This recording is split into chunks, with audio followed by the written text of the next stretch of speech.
Taylor is our speaker today. I'm going to let him do most of the introduction, but he is retired Navy. He flew F-18s actively as a strike fighter pilot from 1981 to 2001, plus a bunch of other stuff he did in the Navy, and he's going to present today on some of those experiences. So please welcome Tom Taylor.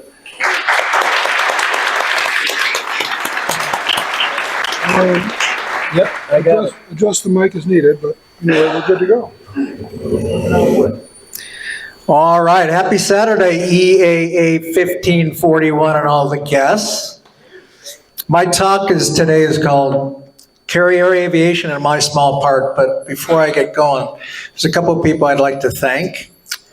First, your president, Scott Thompson, for making me feel really welcome, like right from the very beginning. This is a true story.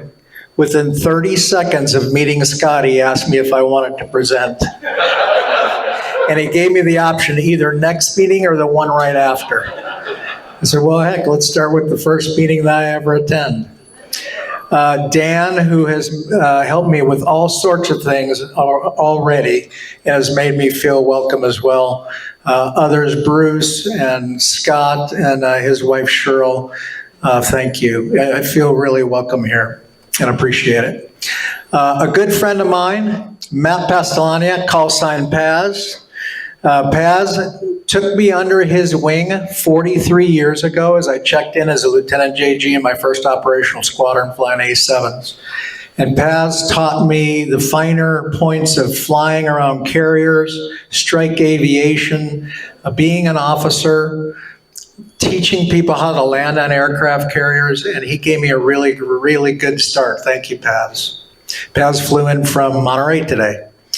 Yep. Also, my Valentine is here, married for 37 years, by my side that whole time, holding down the fort and done a fantastic job raising our kids while I was gallivanting all over the world. So, Denise, happy Valentine's Day.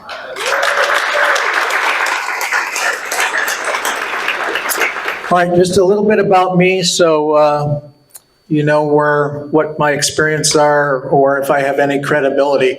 I highlighted the most important bullets for today. I was a strike fighter pilot for 20 years, 750 carrier landings, about 3,500 tactical jet hours. The culmination of that career was a commanding officer of VFA 113 in Lemoore. So Lemoore is about 30 miles south of Fresno, and the Navy's master jet base on the West Coast is in Lemoore. So I lived in Lemoore for 43 years, and that whole time either flying or teaching after my Navy career. So I retired from the Navy 25 years ago, and very shortly thereafter got a job teaching young air crew how to fly and fight the Super Hornet, and I did that for over 20 years. I retired about last summer, and Denise and I moved here to be closer to our children and our grandchildren, and we love Lincoln and happy to be here. I'd like to start with a motivational video of 2 minutes.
just a little bit about what Super Hornets can do in a really cool video with a cool song along with it. So this is the front view of an aircraft carrier. To give you some perspective, and I was always amazed when I walked up in port to get onto an aircraft carrier and saw just how immense that thing is. From the water to the flight deck is 65 feet. These anchors here are 20 tons each. Just unbelievable. Always amazed walking up to that thing, even though I did it for 20 years. My favorite caption for this picture is 100,000 tons of American diplomacy. So what is an aircraft carrier? Well, one of the things it is a self-contained city. It's about 1,100 feet long. It has a crew of 3,500 people. It's got most of what you'd find in a town. It's got places to eat. It has stores. It has gyms. It has laundry service. It has a medical, dental, a post office, a police force, all the things that you need to function. It also is a self-contained airport. So it's got about 80 aircraft of different varieties on board, all the fuel for all those airplanes, all the maintenance facilities for those airplanes, spare parts, and it's got departure and arrival radars. It's got instrument approaches, aircraft control, and landing aid system. Interestingly, with regard to the IFR approaches, is the carriers, coupled with the airplanes, have the ability to bring the airplanes back on board, even if the weather is 0-0. We try not to do that, but occasionally you get stuck with weather that is unpredictable, and we have that capability of getting those airplanes on board safely. The weapons, mostly for the airplanes on the carrier, a variety of air-to-air and air-to-surface weapons for both offense and defense, which we'll talk more about in a couple of slides. And then the carrier itself has a self-protection weapons as well. So in case an enemy's weapon or airplane gets inside the protective veil that's surrounding the carrier by all the ships in the strike group and all the airplanes, if a weapon gets through, the carrier can protect itself with those close-in weapon systems. The carrier is also the centerpiece of the carrier strike group. And there's a picture of a carrier strike group. There's no time that you'd see all these ships in a carrier strike group this close to each other, except for a photo op. So they typically would be miles to maybe hundreds of miles apart, just depending on what's going on. So in a carrier strike group, you'd have a cruiser, some destroyers, some frigates, a resupply ship, all of which you see here in this picture with the carrier in the center. Which Navy vessel do we not see that's part of the carrier strike group in this picture? Submarine. Nobody knows where they are, and that's the point. So the missions are carrier threefold. We call this first one showing the flag. So forward presence, diplomacy, showing the world what America looks like, and that America in their port is their friend. So it was always fun to go to foreign ports. That was a lot of exchanges with people in foreign ports, as well as giving tours of the carrier to them. The second mission, maritime security, keep its sea lanes open, and threat deterrence. So you probably have noticed that bad actors in the world, when carrier strike groups show up in the area, they typically start behaving themselves better.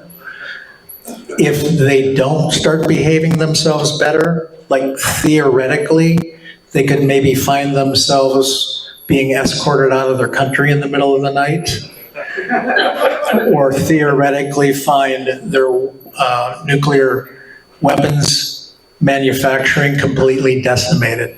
And those theoretical examples are part of the power projection. So those are the three missions. I thought it would be interesting for you to take a look at an overhead view of an aircraft carrier. So this aircraft carrier is heading from your right to your left, so the aircraft carrier is going that way. Several interesting things about aircraft carriers. You have catapults. So you have 4 catapults. There's cat number 1, number 2. For perspective, those are about 300 feet long. Over here on the waist, you have cat number 3 and catapult number 4. Behind the catapults are what's called jet blast deflectors. And those pop up when an airplane is on the catapult when they run their engines up to full power, so that the exhaust doesn't blow everything behind the airplane off the deck of the carrier. The jet blast deflectors do exactly that. They deflect all that huge amount of thrust up into the air where it's not going to hurt anybody. Also on the carrier are elevators to bring airplanes up and down from the flight deck to the hangar bay. An elevator there, elevator there, elevator there, and an elevator over here. This is the landing area. Notice that it's canted by about 10 degrees from the longitudinal axis of the ship.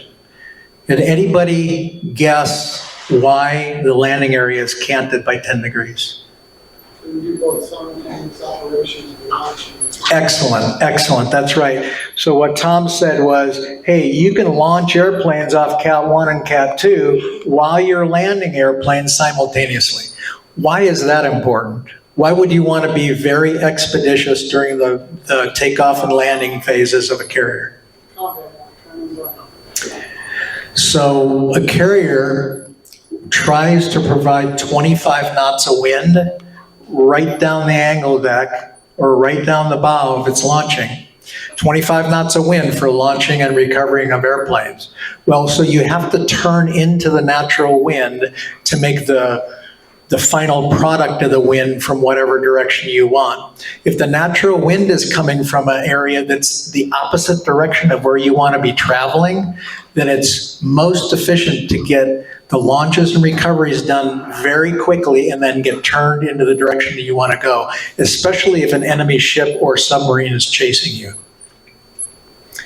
Another reason for the angled deck is that if it wasn't angled and you had airplanes parked up here on the bow, if an airplane lands and accidentally lands past all the arresting wires and has to get airborne again, it would smash into all the airplanes on the bow unless you didn't have any airplanes in front of it.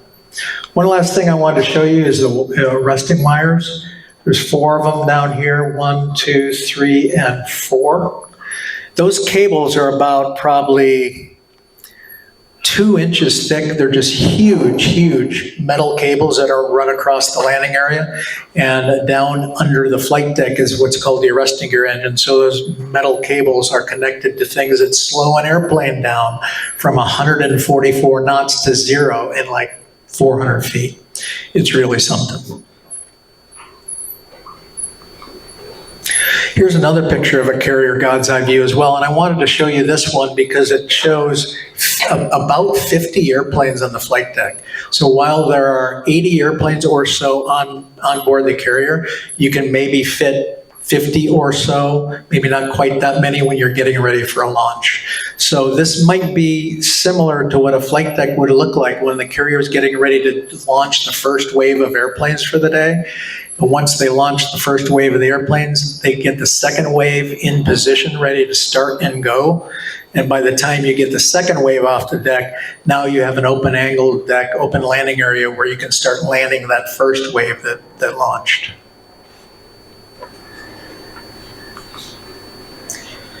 All right, one more video. The audio on this video is AI generated, so it's not the best, but it's really good information and good video. Since the advent of carrier-based aviation in the early 1930s, the United States has deployed 12 classes of purpose-built aircraft carriers, 3 of which, the Enterprise, Nimitz, and Ford, are nuclear-powered. In that same period, some 200 different aircraft have flown from the decks of U.S. carriers.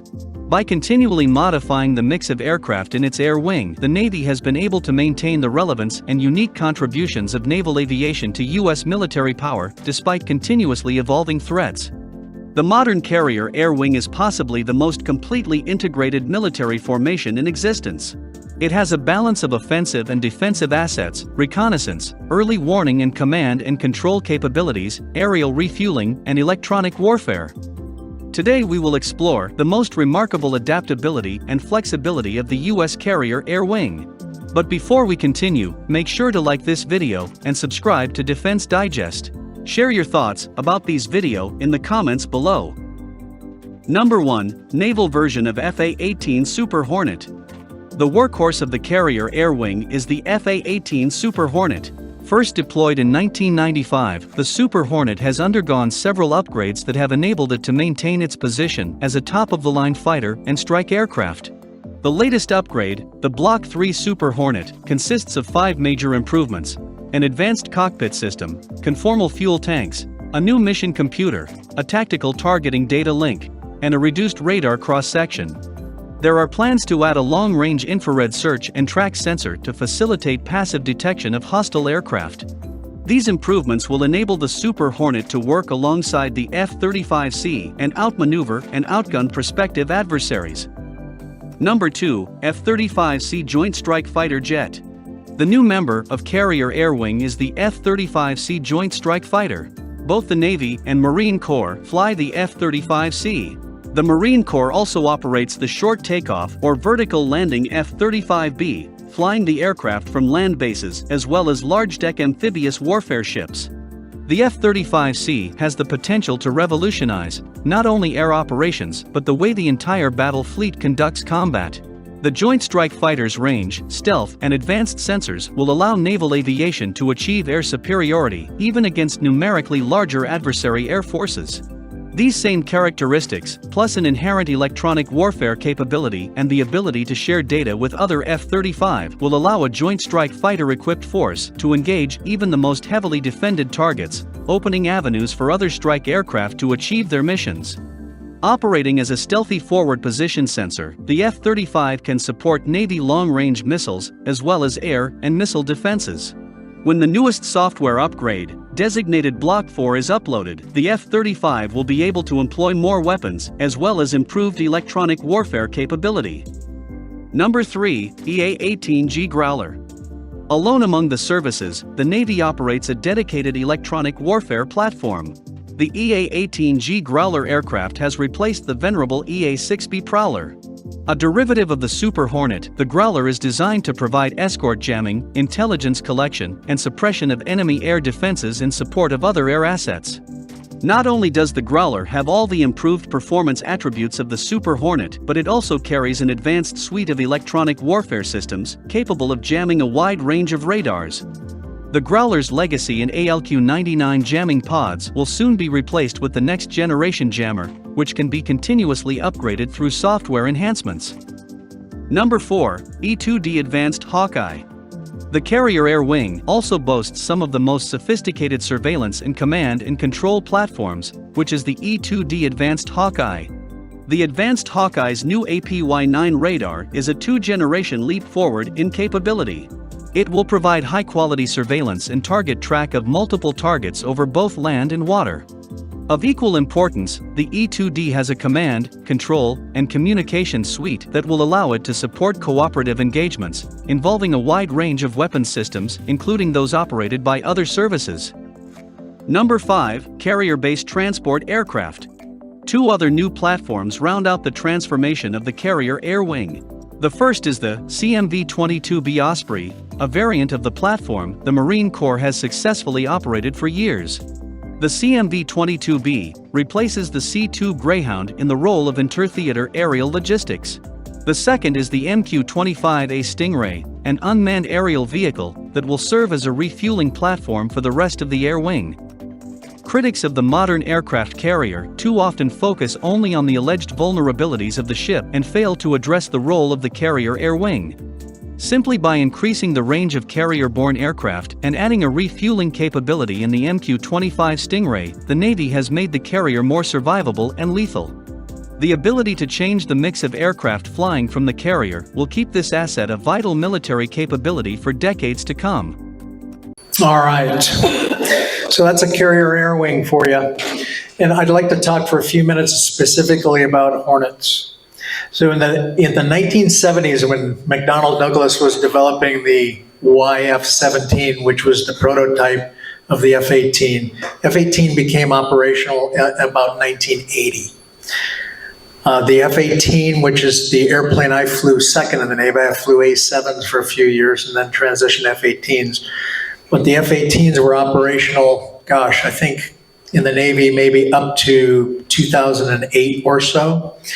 Along into the year of 2000 or so came the Super Hornet. You can see from this diagram, or from this picture, the Super Hornet is about 20% bigger than the Hornet. And that 20% gives it a longer range. It can carry more weapons. It can bring more payload back aboard the ship. So it was not only a radar cross-section improvement, but an improvement in capabilities across the board. Okay, you said radar cross-section improvement. So it's bigger, but more stealthy? Yep. Here are some stats on Super Hornet. You can see 45 feet long, 45 feet wide, 60 feet long, 16 feet tall, 66,000 pounds max takeoff weight. Max speed of Mach 1.6, up to 50,000 feet plus. Carrier bring-back payload, that's fuel and weapons, of 9,000 to 10,000 pounds, depending on the configuration of the airplane. And each engine putting out up to 17,000 pounds of thrust. Why this figure here, this 9,000 to 10,000 pounds of bring-back? It's significantly more than a Legacy Hornet that I flew. Those were more like 6,000 pounds or so. Why would it be important to bring more payload back aboard the ship, do you think? Save munitions. Say again? Save munitions.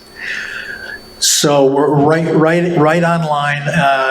The more fuel you can land with, sort of the safer and less critical your flying is, because when a lot of the flying that's done is out in the middle of the Pacific Ocean, there's no diverts. If you run low on fuel, you got to tank or lose the airplane. So bringing a little extra fuel aboard is not a bad thing. And also, like what was mentioned, I think, if you go out for a mission with a bunch of weapons and you end up not dropping them all, bringing them back aboard the ship is helpful so that you don't have to send them somewhere where they're not going to do any good. And they're expensive.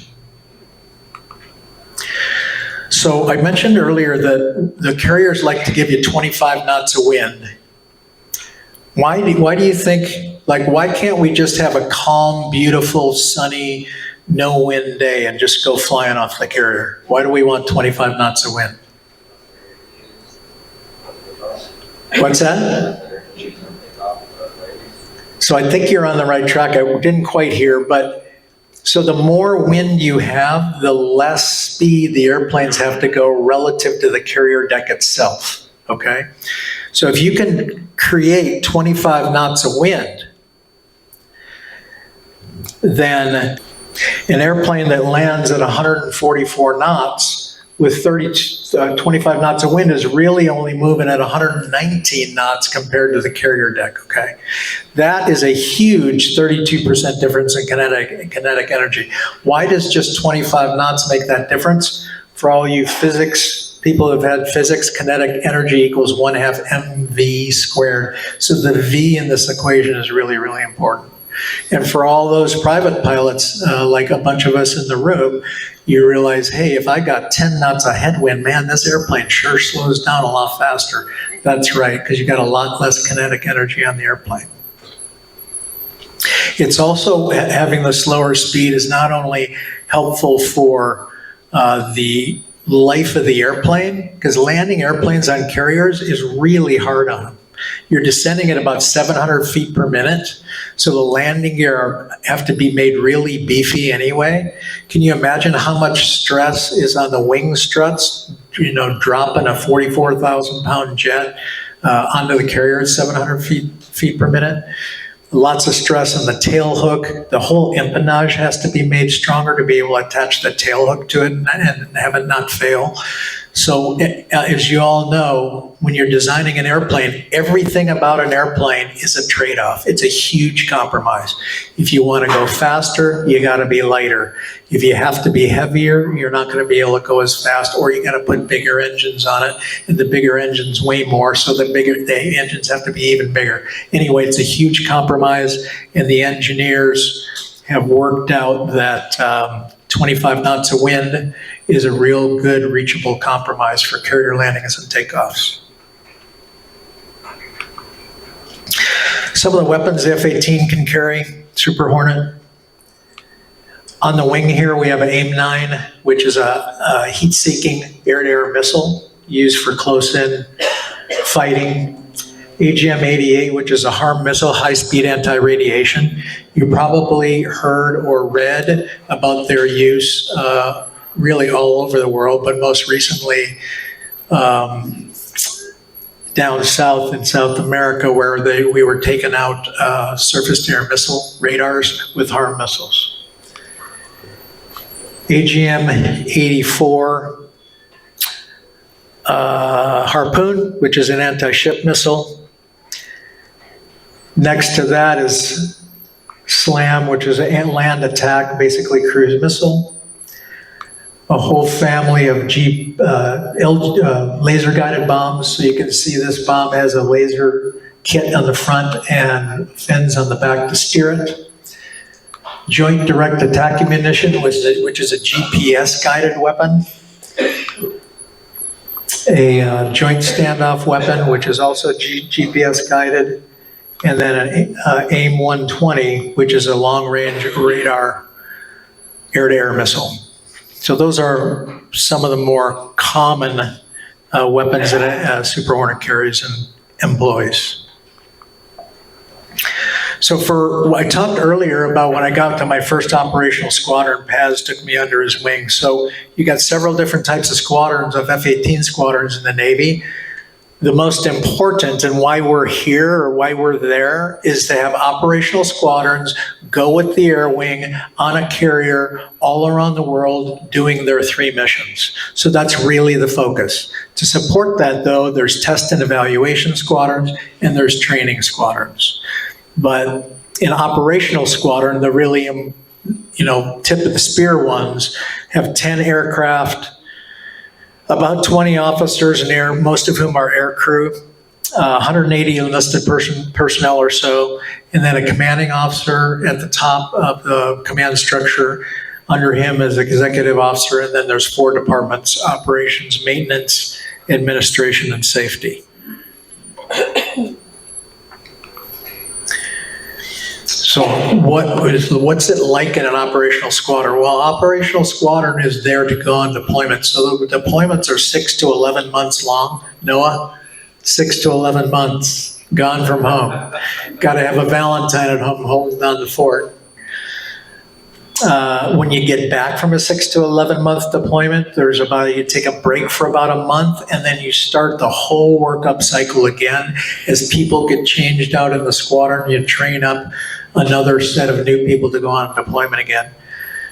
So the deployment prep is you're at sea for part of the time, you're at Fallon, Nevada for part of the time, getting everybody all trained up first by the unit, then the air wing, then the entire battle group does training together, and then you go on deployment again.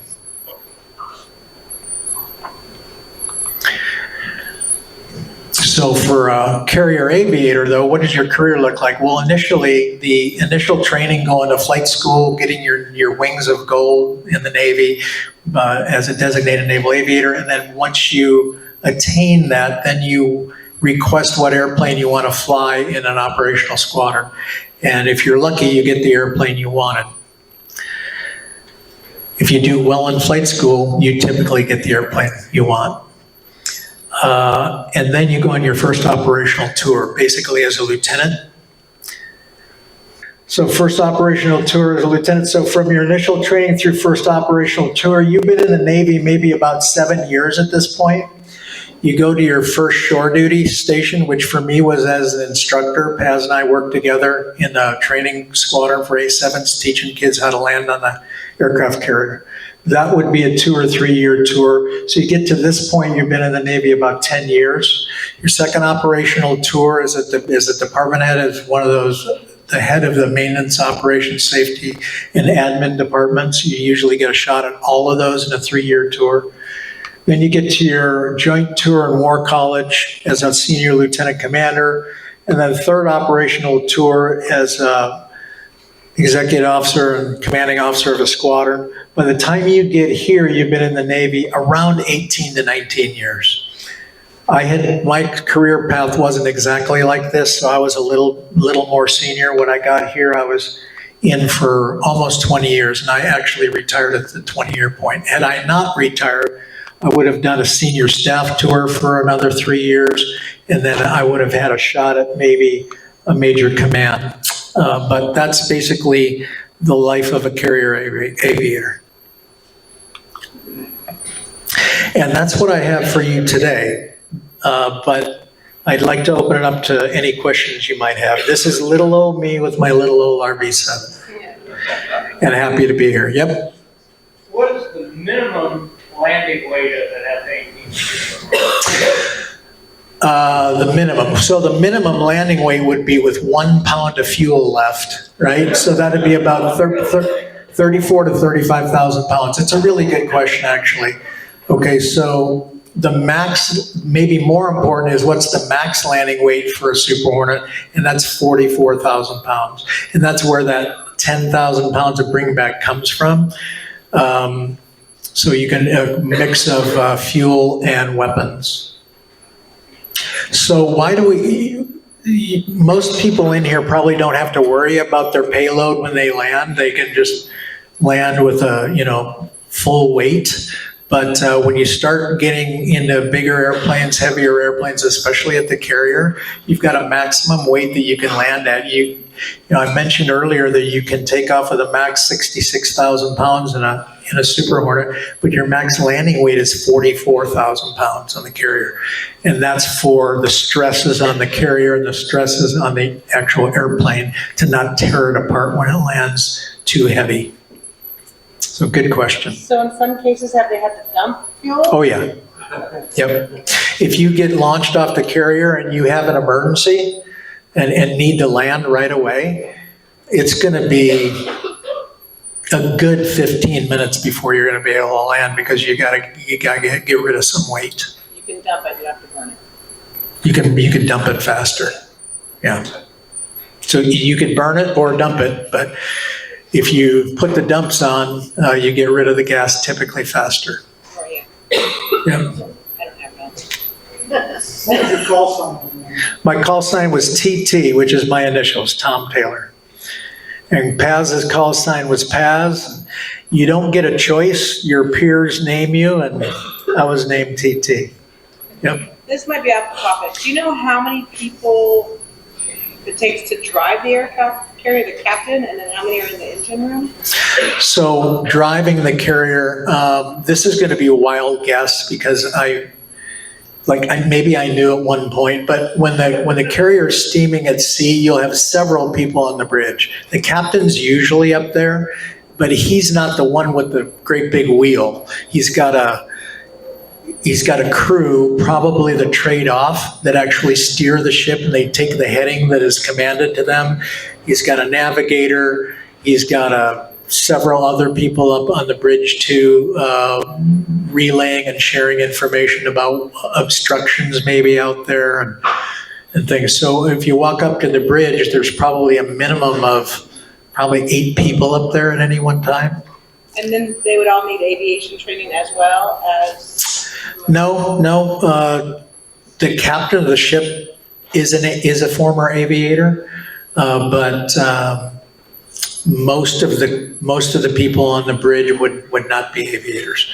Down in the engine room, depending on whether it's a nuclear powered carrier or not, I mean it's dozens of people down there monitoring reactors, monitoring what power has been asked for, monitoring the drivetrain, would be my guess, is dozens at a time. And then, because the carrier is operating 24 hours a day, you have to have shifts. So you either have 2 shifts where you're working 12 hours a day, or 3 shifts where it's everybody working 8. Typically on the carrier, it'd be 12 and 12. Yeah. Plus you have the people in the tower. So, yes, air traffic control is done both visually from the air boss in the tower, but then also all the aircraft control, approach and departure control, and monitoring everybody out there is done. Yes. Question, if you have any thoughts on the latest controversy about the Navy trainer, the T-45, not being allowed to land on the boat itself? Is that going to be detrimental for trainees coming in and using that aircraft? That is a really good question. So when Paz and I were flying in the Navy, landing on a carrier, especially A-7s, which is what the airplane he and I both started out in, it could be argued that the A-7 was the hardest airplane to learn how to land safely. And so it was tough, and we both lost some friends who died in the process, okay? Well, with better and better technology, airplanes now have systems in them that really help the pilot do it easier by an order of magnitude, actually. So I think the thinking is, and this is just a guess, but I think the thinking is, if you can avoid having to teach aviators who don't even have their wings yet, if you can avoid having to teach them to land on a carrier until they're actually in their operational, and then teach them, you can save a lot of money and save a lot of time. Because just working up to go to the carrier for the first time is 5 full weeks of training, and that's all you're doing. So, really good question. That would be my guess. Go ahead. What's your favorite like incident thing that happened? My favorite what? What's your most memorable like incident or thing that happened? My most memorable incident in naval aviation, I have 2 of them. One of them is Paz and I flew so much together when I was a young buck in the squadron. He was a senior lieutenant, and we got scheduled together often because I was the schedules writer and I liked to fly with him. So I just write it that I got to go with Paz again. Well, we were flying A-7s, which was kind of a doggy airplane, thrust to weight. But one of the things we would do is fight against F-14s. And F-14 was much more capable dogfighting airplane than an A-7. But Paz and I got so good as a team, like we knew what each other was thinking, and we actually could go out and get the upper hand fighting 2 A-7s against 2 F-14s. So I was really proud of that. I think he probably was too. And then the other time that just comes to mind, I hadn't really anticipated that question, but I was the head landing signal officer on the Nimitz. And so all the landing signal officers worked for me. And we launched 16 airplanes in the Gulf of Alaska one day. And when it was time to recover them, me and my landing signal officers were on the LSO platform getting ready for the recovery. And the captain of the ship called me. He said, TT, the weather is 0-0. The weather is 0-0 at all the diverts, so the Air Force tankers won't launch, and I ain't launching tankers into 0-0. So you gotta get these people aboard. This was before some of the fancy equipment that we have now, where we didn't really have the capability of landing in 0-0. And we got every one of those airplanes aboard safely, which the pilots weren't seeing the landing area until 2 seconds prior to touchdown. Like, it was really amazing. It was really amazing, and I was really proud of that day and proud of all the guys. The battle group admiral actually said he had never seen flying and LSOing like that in his whole career. Anyway, so thanks for the question.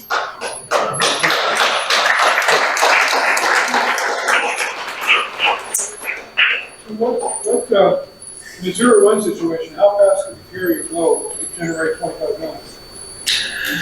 Well, I think the published figure is 30. The carrier can go 30 plus knots. Yeah. Yes, sir. What's scarier, landing at night or landing in bad weather? On a carrier. Night, bad weather, pitching deck. That's the scariest. So interestingly that you asked that. The worst pitching deck I ever saw was the aft end of the ship was going up 30 feet above the normal level and down 12. Up 30 and down 12. It kind of was cyclical. Well, an airplane's tail hook is only about 11 feet off the aft end of the ship as it's crossing the aft end of the ship. So if the back of the ship is going up 30 and your tail hook is at 12, that's not going to work very well. And so that's one of the most challenging things that landing signal officers did was talk on the radio, try and sense when the deck was going up, going down, seeing where the airplane was, if they're on glide slope or not. And if the deck was out of sync with them, you'd wave them off and have them go around and try it again. I can tell you when I was a fairly junior aviator, it was night, the deck wasn't pitching, but it was black. Like Paz and I used to describe it to our students as being on the inside of a basketball. It was so black, no stars, no moon, out in the middle of the ocean, like there's no light. And getting launched or recovering and that sort of thing, like you really have to prepare yourself psychologically. That's the biggest hurdle that carrier aviators have to get over is the psychology of it. Most people have this physical skill to do it, but if you have to get control of your mind so you're not scared. When you're scared, you can't make good decisions. That would be like 0-0 all the time in Slack. Yeah. And so, there were plenty of scary times, let me put it that way, but the better you got at it, sort of the more routine it became. Daytime was always fun. But nighttime, not so much. Go ahead. How did you get started in naval aviation? I was playing pool with my friends in high school as a junior. And my dad walked down into the basement and said, "So Tom, have you decided what you're going to do after high school?" I say, "Yeah, I have. Me and my friend are going to drive around the country and just see the sights for a year. And if we run out of money, we'll stop and pick raisins for somebody and get paid to do that." And he said, "No, you're not." He said, "You're going to college, what are you going to study?" I said, "Well, I like playing my guitar. I think I'll study music." He said, "No, you're not." I said, "Why not?" He said, "Musicians don't make any money." I said, "All right, Dad, what am I going to do?" He said, "You're going to apply for an ROTC scholarship. You're going to study engineering, and you're going to go be in the Navy or the Air Force or the Army." I said, "Why would I want to do that?" He said, "They fly jets." I said, "Wow, that's cool." That's what started me off. And so I applied for an ROTC scholarship, got one. Graduated from University of Illinois, and away I went, thanks to my dad. What other questions do we have here? Yes, Scott? So, describe how the 0-0 landing works. Is it Autoland then for the Well, it's either manual or auto. Both are available. So you can link up the equipment in the airplane with the equipment on the ship, and if the system's working properly, the jet will land itself. You also have the capability of doing it manually, so you have just like very similar to the feedback you have in your instruments in your civilian aircraft cockpit. You can tell if you're on glide slope, you can tell if you're on lineup, and so you could fly it manually as well. And it's become much easier to fly them manually with the equipment that's available in the jet. You have auto throttles keeping the airplane at exactly the correct speed. You have flaps that move to compensate for any turbulent air. You have a velocity vector that's displayed to you so you can hold it right on the correct descent rate. So it still would be difficult and hair-raising to land in 0-0. What's your navigation source? On the ship, the navigation source is probably aircraft carrier landing system, which gives you glide slope and lineup. Is it ILS section system? Yes, they have ILS as well, but it's not as accurate. For one reason it's not as accurate is it's not compensated for the motion of the ship, whereas the ACLS is. So if the ship's heaving and bobbing, the ACLS hooked to gyros will make a correction in the information that's sent to the airplane to compensate for that. PAR? Oh, yeah, PAR, yeah. But that's just a top-down. That wouldn't be a linked-up approach. Do you use TACAN for long-range navigation? Like TACAN? Oh, yeah. Truthfully, I mean, I'm guessing the carriers still have TACANs. They did when I was flying. I'm sure they still have TACANs, but, with the radars are so good on these airplanes that if the ship is going to be within 30 miles of where you left it, you can find it on your radar before your TACAN will lock up. And how about GPS? How does it enter into the equation?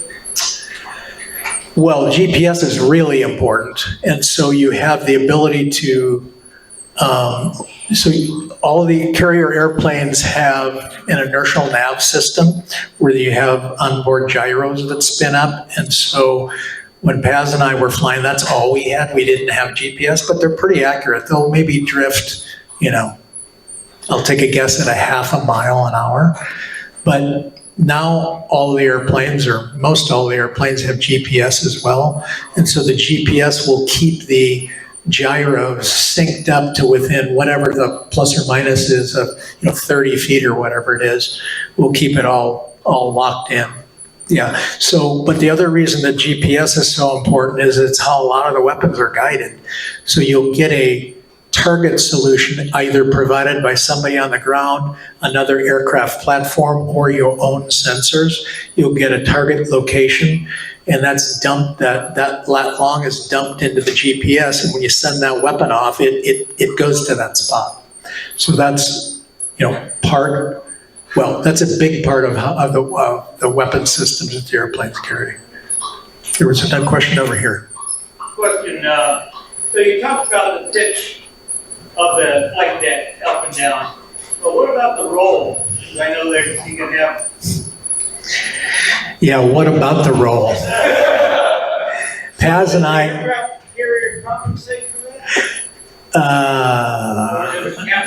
So if you're going to be landing airplanes, the captain of the ship tries to have the flight deck level and not changing, okay? And so as you launch airplanes off the ship and they're pulling fuel from different places to load up the airplanes, they're constantly shifting fluids in the carrier to try and keep it level, okay?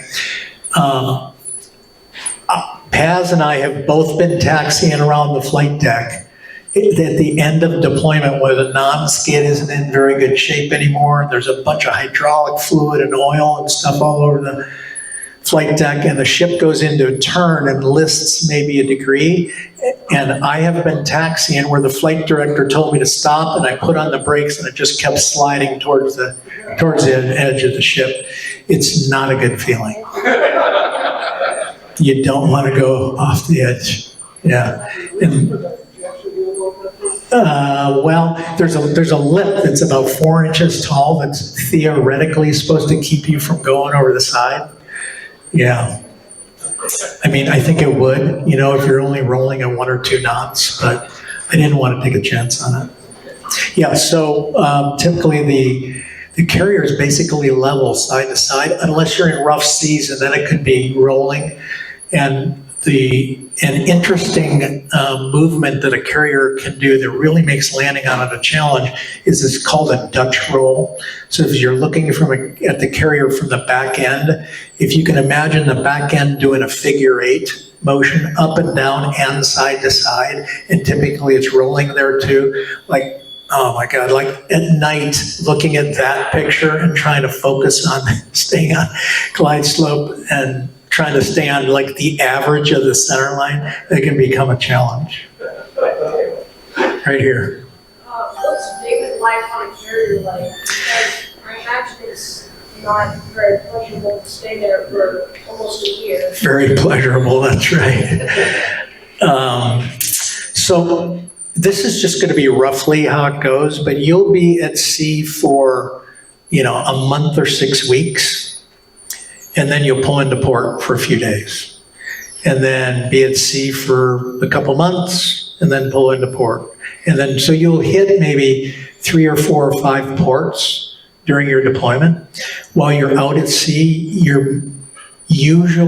they're fly days. So on fly days, most of the air crew would go flying, and you spend a lot of time preparing to fly, doing the planning and the briefing and putting on your flight gear and pre-flighting the airplane and getting it started up and all that stuff. So a flight, depending on what kind of flight it is, how much planning is involved, 1.5 hour flight will take you 4.5 to 24 hours of work. So sometimes you'll fly twice in a day, sometimes 3 times in a day. When you're not flying, you are preparing, you are doing your ground job. So all the aviators have a ground job as well, where they're in charge of certain functions of the squadron. I went to the gym just about every day. I ate at least 3 times a day, sometimes 4, when I was, a younger man. There's all the ready rooms where each squadron has their own ready room. You chill a movie at night. You get together in staterooms, and we had several guys in my first squadron that played guitar. In fact, I sent recordings of us playing guitar and singing back to Denise and the other wives. So that's a normal day on the carrier, sleep. I used to go to bed at about 2 o'clock in the morning, get up at 7:30, work out, but every day I took like a 45-minute nap too. Just depending on what works for you. Great question. What else do we have? Yes, sir. Yeah, thank you for your service first off. And Thank you. Thanks for this today. It's really great. I'm just curious, what's your opinion or what's your thought of right now in the Middle East? We've got one carrier group right off Iran. It looks like another carrier group is going to head in there. What do you think is going through the mind of those pilots? Because they still have to do training while they're there too, right? I mean, they're still flying. They're not just sitting there waiting, I assume. Oh yeah, so they'll be flying most every day. And so if they are not called upon by the Joint Chiefs of Staff to actually do a power projection mission, they'll be practicing them. And, if they hopefully will be able to get all this stuff resolved, and we don't have to be dropping any weapons, but they'll be ready. Those air crew will be ready. They're practicing every day what they would maybe be called upon to do. Yeah, right there. DT, you were a ground attack guy. Walk us through a typical mission and compare that with the CAT mission. Compare it with what? CAT, the Combat Air Patrol. So I'll give you a typical mission of a practice strike that I led, and it was into Iraq, and we were going to hit several targets. And so we broke it up into 2 or 3 different groups. And this was flying F-18, so the weapons were laser-guided weapons at that time. They could be GPS now. But you have to figure out, okay, what are the threats, okay? You start there. What's the targets? What's the threats? And I have to pick a time of day and a route to be able to get there and drop whatever kind of weapons are required for the target elimination. Okay, once you know that, then you figure out, all right, how are we going to get the strike aircraft in position to do that? Are we going to have to shut down SAM systems? Are we going to have to shut down early warning systems? how are we gonna, and they talked about it in the video that I showed of the air wing composition, where the EA6 or the growlers are so good at just shutting down, like they can shut down an entire city, I've heard, electronically, like it's unbelievable. And so and you couple that with HARM missiles, which rhinos can carry and growlers can carry. So you put that whole package together. What kind of weapons do we need? How are we going to get in there to drop them?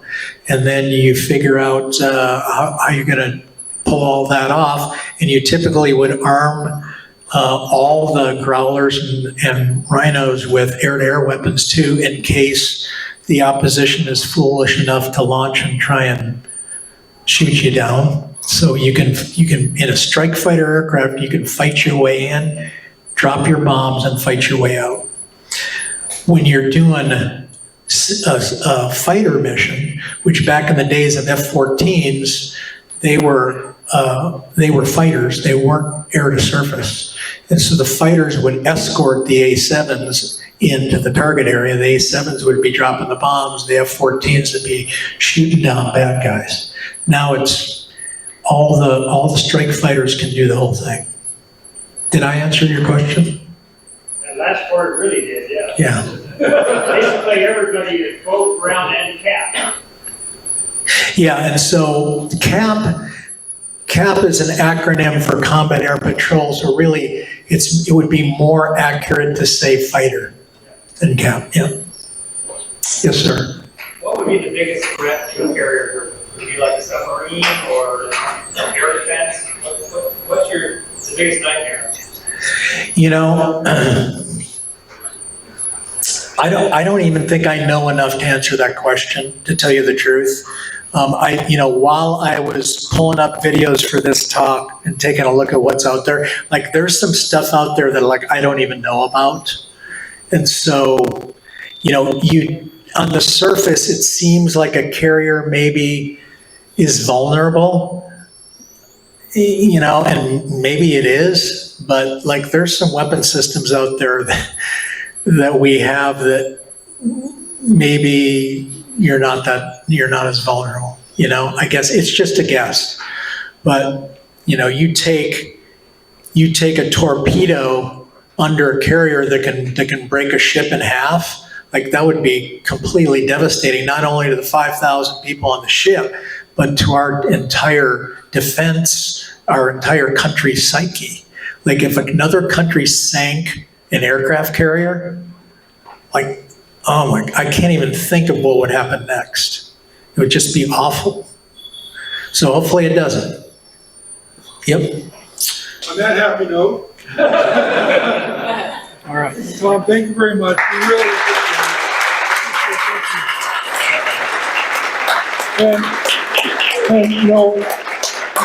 it. I can appreciate all the Air Force and all the Marine Corps and all the other guys, but the Navy carrier pilots, they really are, they're kind of in a class by themselves up there. So thank you, Tom, for you and your service and all the other carrier pilots out there doing what they do. So anyway, thanks everybody for coming. We appreciate it. And we'll get the doors opened up here so people can get out. But, stick around, have another Coke, enjoy your time socializing. Thank you.